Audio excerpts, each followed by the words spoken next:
बरदोली अधिवेशन और कांग्रेस का अछूतोद्धार कार्यक्रम। बहुत से अभी दक्षिणपंथी संगठन के लोग यह कहते आपको मिलेंगे कि सावरकर ने, जो कि हिंदू महासभा के अध्यक्ष भी रहे, उनसे डॉक्टर अंबेडकर ने अछूतोद्धार का कार्यक्रम सीखा। लेकिन हिंदू महासभा के बारे में डॉक्टर अंबेडकर के क्या थे विचार, कहीं और नहीं मिलेगा। प्रमाणिक स्रोत के आधार पर मैं आपको बताने जा रहा हूं। पूरा वीडियो सुनिएगा और इसको शेयर करते रहिएगा। दोस्तों, रतन लाल बोल रहा हूं, काम की बात में आपका स्वागत है और पेश है अंबेडकर नामा। चलिए अब लिए चलते हैं सीधे बारदोली कार्यक्रम पर। पिछले एपिसोड में नागपुर अधिवेशन के बारे में हमने बताया था और उसमें यह पारित किया गया था कि अब भारतीय स्वराज की स्थापना के लिए कृत संकल्प है और इसके लिए अहिंसक असहयोग आंदोलन का सहारा लेने की बात की गई थी। 1921 में अहमदाबाद में कांग्रेस का अधिवेशन हुआ। उस अधिवेशन में घोषणा की गई जो इस प्रकार है कि इस कांग्रेस की यह राय है कि सशस्त्र विद्रोह का एकमात्र सभ्यतापूर्ण और प्रभावशाली विकल्प है सविनय अवज्ञा, कि सविनय अवज्ञा, सिविल डिसओबीडियंस मूवमेंट। अतः वह सभी कांग्रेसी कार्यकर्ताओं तथा अन्य सभी को सलाह देती है कि वे व्यक्तिगत सविनय अवज्ञा तथा सामूहिक सविनय अवज्ञा का आयोजन करें। असहयोग तथा सविनय अवज्ञा की इस नीति को कार्य रूप देने के लिए, उसको अमली जामा पहनाने के लिए तथा उसमें शामिल होने के लिए लोगों को तैयार करने के लिए फरवरी 1922 में बारदोली में कांग्रेस की कार्यकारिणी की बैठक हुई और उस बैठक में 8 कार्यक्रम पेश किए गए, 8 प्रस्ताव पेश किए गए। पहला था कांग्रेस कम से कम 1 करोड़ सदस्य बनाए, 1 करोड़ सदस्य बनाना। दूसरा, चरखे का प्रचार प्रसार करना और हाथ से कते तथा हाथ से बुने खद्दर के उत्पादन का आयोजन करना। तीसरा, राष्ट्रीय स्कूलों की स्थापना करना। चौथा, बेहतर जीवन यापन के लिए दलित वर्गों को संगठित करना और उनके सामाजिक, मानसिक तथा नैतिक दशा में सुधार करना ताकि वे राष्ट्रीय स्कूलों में अपने बच्चों को भेजने की प्रेरणा प्राप्त कर सके और उनके लिए भी अन्य नागरिकों को प्राप्त सामान्य सुविधाओं की व्यवस्था करना जैसे और नागरिकों को मिली हुई। अतः जिन स्थानों में अस्पृश्यों के प्रति पूर्वाग्रह अब भी प्रबल हैं, वहां निश्चय ही कांग्रेस के फंड से अलग स्कूलों तथा अलग कुओं की व्यवस्था करना।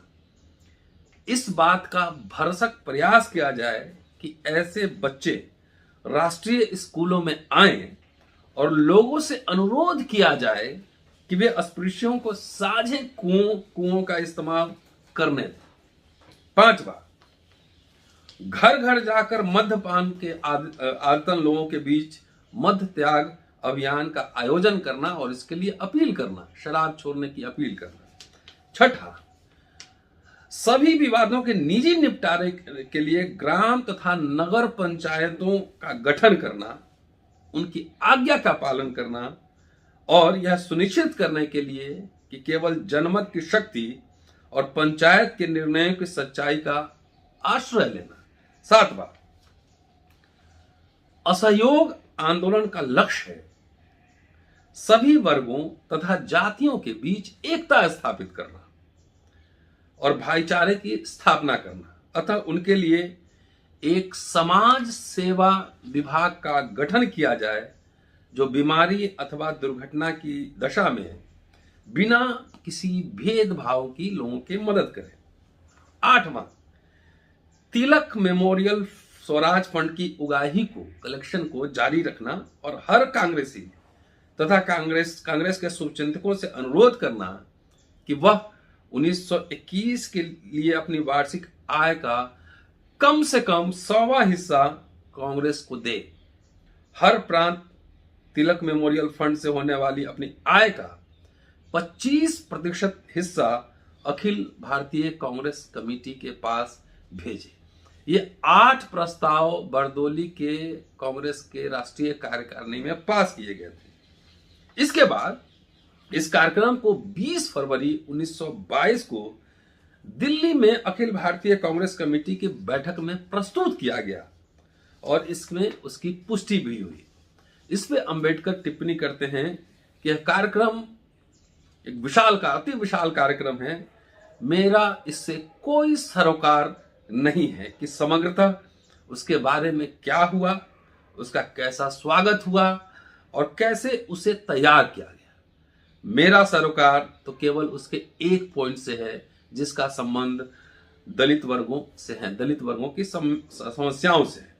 इसके बाद 1922 जून 1922 में अखिल भारतीय कांग्रेस कमेटी ने की कार्यकारिणी की बैठक हुई लखनऊ में और उसमें यह संकल्प पारित किया गया, वहां पास किया गया, कोट अनकोट मैं पढ़ रहा हूं कि यह कार्यकारिणी एतद द्वारा एक कमेटी नियुक्त करती है जिसमें स्वामी श्रद्धानंद जी, श्रीमती सरोजिनी नायडू और सर्वश्री I.K. याग्निक और जीवी देशपांडे होंगे। एक सब कमेटी बनाया गया 4 लोगों का। वह देश भर के तथाकथित अस्पृश्यों की दशा सुधारने के लिए अपनाए जाने वाले व्यवहारिक उपायों की योजना तैयार करेगी और उसे अपनी अगली बैठक में विचार करने के लिए प्रस्तुत करेगी। फिलहाल योजना के लिए जुटाई जाने वाली राशि 2 लाख रुपए होगी। इस संकल्प में एक सुधार के साथ इसको स्वीकार कर लिया गया कि जो 2 लाख की राशि है उसको 5 लाख रुपए कर दिया जाए। इस पे डॉक्टर अंबेडकर कहते हैं कि यह कार्यक्रम कैसा रहा, कमेटी ने कौन से व्यवहारिक उपायों का सुझाव दिया और इन उपायों को कहां तक अमल में लाया गया, इन प्रश्नों को उठाना ही होगा यदि हमें अस्पृश्यों के लिए श्री गांधी और कांग्रेस के कार्य का आकलन करना है। ये कह रहे हैं सारे प्रपोजल तो पास हो गए, लेकिन पास हो गए, अमल कितना हुआ, कहां तक अमल हुआ, इस बात को समझना ही होगा, जानना ही होगा। फिर कहते हैं ऐसा लगता है कि इससे पहले की कमेटी की नियुक्ति के संकल्प को कार्यकारिणी स्वीकार करती, उसके सदस्य स्वामी श्रद्धानंद ने कमेटी की सदस्यता से रेजिग्नेशन दे दिया, इस्तीफा दे दिया। इसके बाद जुलाई 1922 में बॉम्बे में कार्यकारिणी की बैठक हुई और उसमें यह संकल्प पास किया गया कि महासचिव से अनुरोध किया जाए कि वह स्वामी श्रद्धानंद से अनुरोध करें कि वह अपने त्याग पत्र पर, रेजिग्नेशन पर पुनर्विचार करें और उसे वापस ले लें। इस डॉक्टर अंबेडकर लिखते हैं कि इस प्रकार 1922 का वर्ष भी बीत गया। बारदोली कार्यक्रम की उस मत को कार्य रूप देने के लिए कुछ भी नहीं किया गया जिसका संबंध दलित वर्ग से था। फिर आया 1923 का वर्ष। जनवरी 1923 में कार्यकारिणी की बैठक गया में हुई।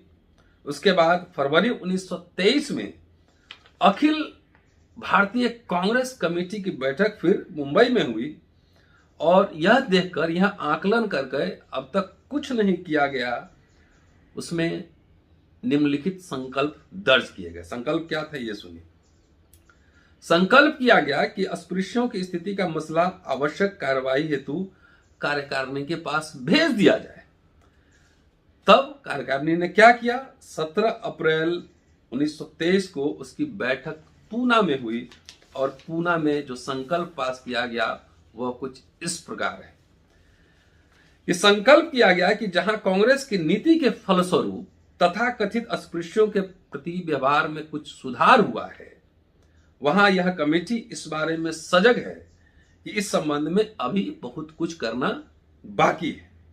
और चूंकि अस्पृश्यता के इस मसले का संबंध विशेषतः हिंदू समाज से है, अतः अखिल भारतीय हिंदू महासभा से अनुरोध किया जाता है कि वो इस मसले को अपने हाथ में ले ले और हिंदू समाज में से इस अभिशाप को मिटाने के लिए जोरदार प्रयास करे। ये हिंदू महासभा के हवाले काम को छोड़ दिया गया था। इस पर डॉक्टर अंबेडकर की टिप्पणी है जो कि दिलचस्प है। और सुनिए क्या टिप्पणी है। डॉक्टर अंबेडकर लिखते हैं कि इस प्रकार उस रचनात्मक कार्यक्रम का अंत हुआ जिसका बीड़ा अस्पृश्यों के लिए श्री गांधी और कांग्रेस ने उठाया था। किसी भी दृष्टि से अस्पृश्यों के लिए बारदोली कार्यक्रम क्रांतिकारी नहीं था। उसमें अस्पृश्यता को मिटाने का प्रयास तो किया गया, पर उसमें जाति बंधन को तोड़ने का कोई प्रयास नहीं किया गया। उसमें अंतरजातीय विवाह और सहभोज का कोई उल्लेख नहीं किया गया। उसमें अस्पृश्यों के लिए अलग कुओं तथा अलग स्कूलों के सिद्धांत को स्वीकार किया गया। वह केवल सुधार कार्यक्रम था। फिर भी ऐसे छोटे से कार्यक्रम को भी कांग्रेस पूरा नहीं कर सके। आगे अब थोड़ा बैकग्राउंड में डॉक्टर अंबेडकर समझाने की कोशिश करते हैं और कहते हैं कि यह एक ऐसा दौर था, समय था जब कांग्रेस संग्राम पथ पर चल पड़ी थी। उसने ब्रिटिश हुकूमत से संघर्ष लेने की ठान ली थी और वह हर समुदाय को अपनी ओर आकर्षित करने और अंग्रेजों से विमुख से अलग करने के लिए आतुर थी।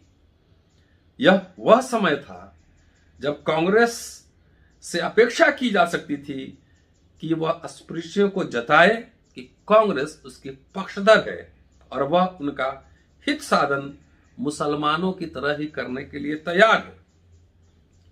इससे बढ़कर शुभ घड़ी हो ही नहीं सकती थी। इस घड़ी में हिंदू जन अस्पृश्यों के प्रति अपने वैमनस्य को दूर कर उनका हित साधन कर सकते थे।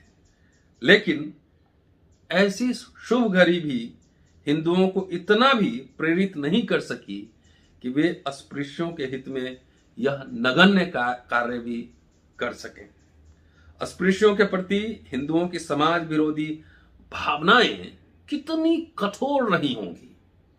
परमानंद और महानतम प्रेरणा यानी स्वराज प्राप्ति की आशा भी उनकी कठोरता को पिघला नहीं सकी। कांग्रेस अपने कार्यक्रम को कार्य रूप नहीं दे सकी और वह शर्मनाक रूप से विफल रही। यह एक दुखद घटना थी। आगे अब आते हैं हिंदू महासभा पर, और दिलचस्प है डॉक्टर अंबेडकर का एनालिसिस, और ये आप लोग सब इसको डाउनलोड करके रख लीजिए। कभी भी कोई बात हो हिंदू महासभा, सावरकर और अंबेडकर पर, तो ये बात सुना दीजिएगा। पेज नंबर भी बता दे रहा हूँ, वॉल्यूम 10 पेज नंबर 202 पर चले जाइए। वहां पे हिंदू महासभा के बारे में उनकी एक टिप्पणी है, और ये भी 1932 के बाद का लिखा गया है। तो लिखते हैं डॉक्टर अंबेडकर कि अस्पृश्यों के सुधार कार्य को इतने अधिक गंदे हाथों में छोड़ा नहीं जा सकता था। यदि कोई संस्था अस्पृश्यों के मसले को निपटाने में नितांत अयोग्य है तो वह है हिंदू महासभा। वह एक लड़ाकू हिंदू संगठन है।